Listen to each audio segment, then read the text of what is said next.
Selamat datang di Arapa Channel, tempat di mana cerita-cerita yang tak terungkap akan dihidupkan kembali. Bersiaplah, karena kali ini kita akan mengungkap sebuah kisah mengerikan tentang ilmu pemikat yang berakhir tragis. Kisah ini bukan hanya tentang cinta yang dibutahkan oleh hasrat, tapi juga tentang keserakahan manusia yang berujung pada kehancuran. Jika kalian merasa merinding, itu berarti cerita ini sudah mulai menyentuh kalian.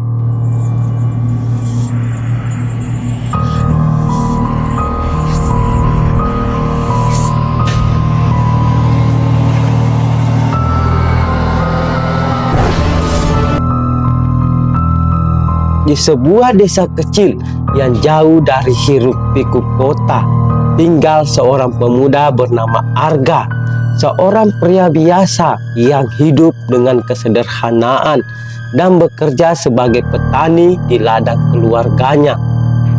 Namun, ada satu hal yang mengisi hari-harinya dengan kesedihan dan penyesalan: cinta yang tak terbalas.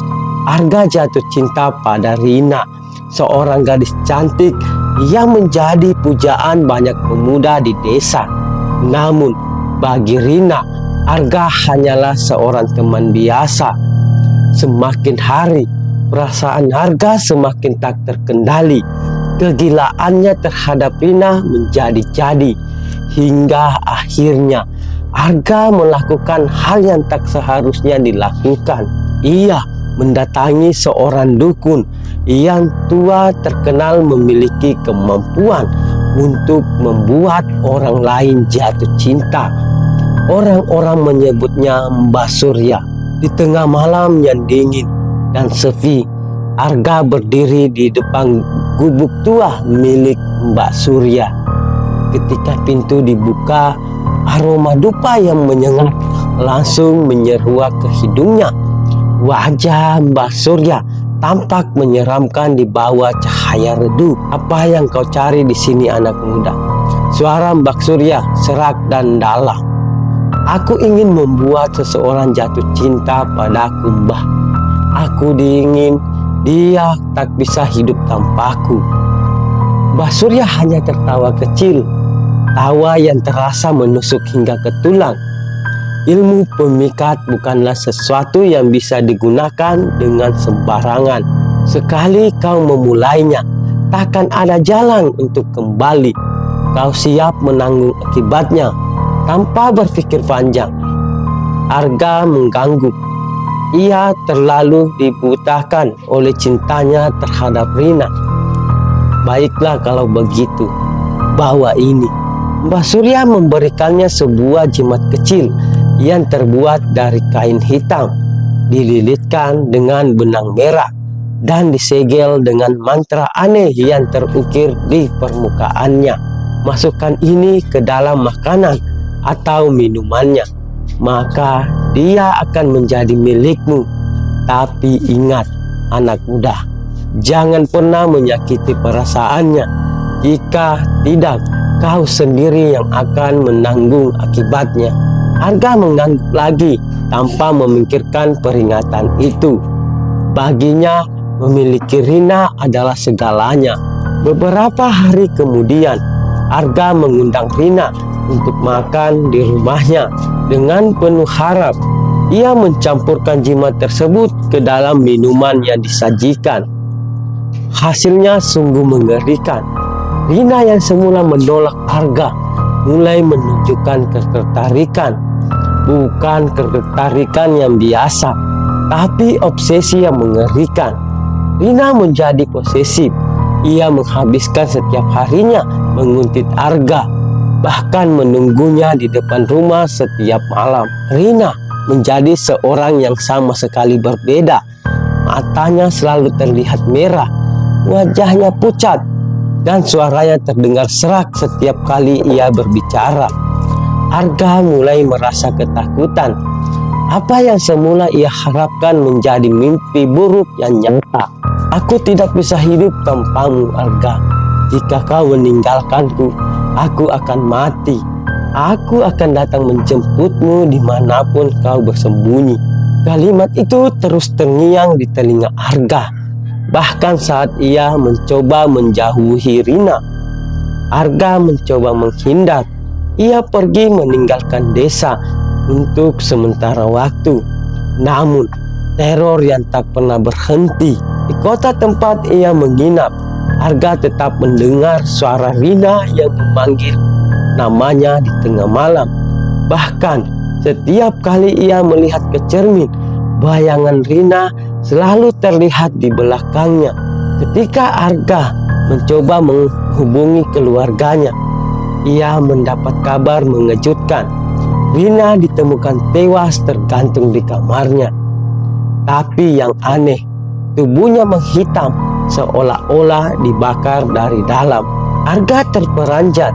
Namun sebelum ia bisa merasakan kesedihan atau ketakutan, bisikan Rina mulai terdengar lagi. "Kau telah menyakitiku, Arga. Kau akan menemaniku selamanya." Arga kembali menemui Mbak Surya, memohon agar kutukan itu diangkat. Namun Mbak Surya hanya menggeleng. "Apa yang sudah kau mulai tidak bisa dihentikan. Ilmu pemikat itu hanya mengikat dua jiwa. Jika salah satu terlepas, maka arwahnya akan terus mengejarmu sampai kau mati." Kini Arga hidup dalam ketakutan. Rina selalu hadir di setiap mimpinya. Bahkan di malam-malam sunyi, ia merasakan jemari dingin menyentuh lehernya. Tidak ada tempat aman bagi Arga, karena cinta yang ia paksa berubah menjadi kutukan yang takkan pernah hilang. Arga kini tinggal di sebuah pondok terpencil di tengah hutan. Ia mengurung diri, berharap bisa melarikan diri dari teror yang terus mengikutinya. Namun setiap malam suara-suara itu tak pernah berhenti. "Aku di sini menunggumu.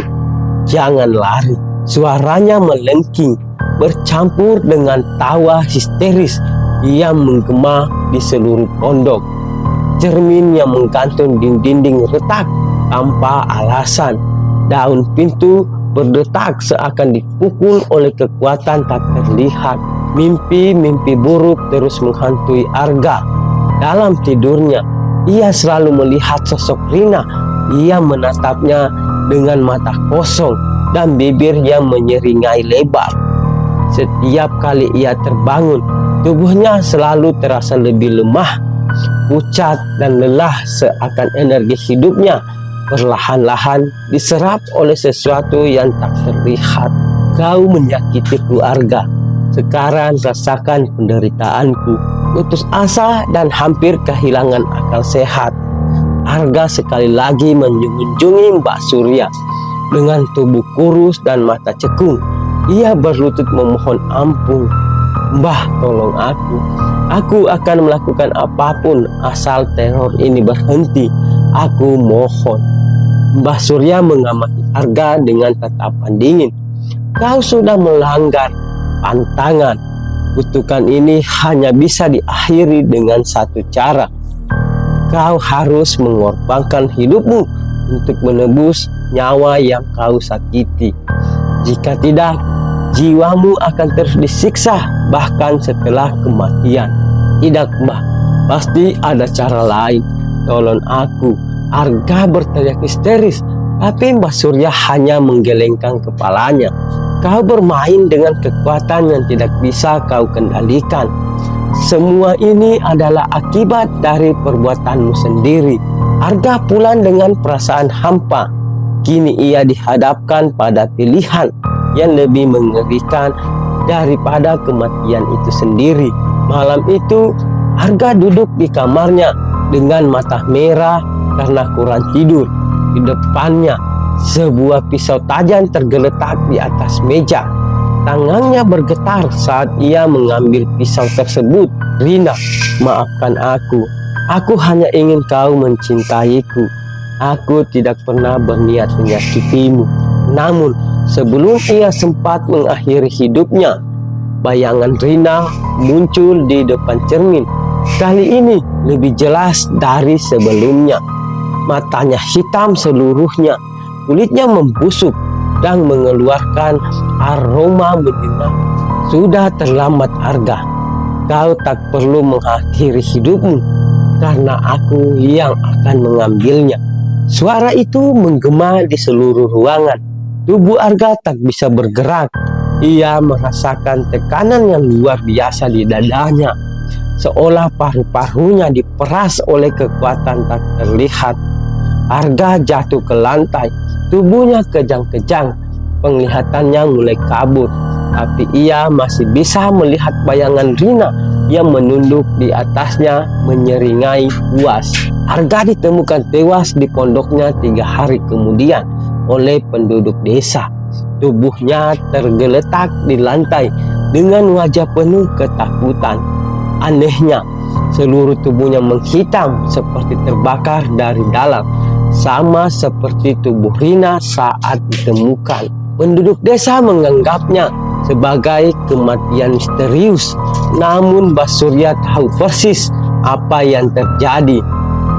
Ilmu pemikat yang digunakan Arga telah berubah menjadi kutukan abadi. Roh Arga terperangkap bersama Rina dalam dunia yang tak kasat mata. Mbah Surya hanya bisa menghela napas dalam-dalam, tapi ia tahu yang dilanggar oleh Arga takkan pernah benar-benar hilang. Jadi ingatlah, ketika manusia mencoba menguasai sesuatu yang seharusnya tidak mereka sentuh, hanya kehancuran yang menanti di ujung jalan. Bagi mereka yang masih berani bermain dengan ilmu terlarang, bersiaplah menghadapi konsekuensi yang mengerikan, karena suatu yang dipaksa hanya akan berakhir dengan tragis.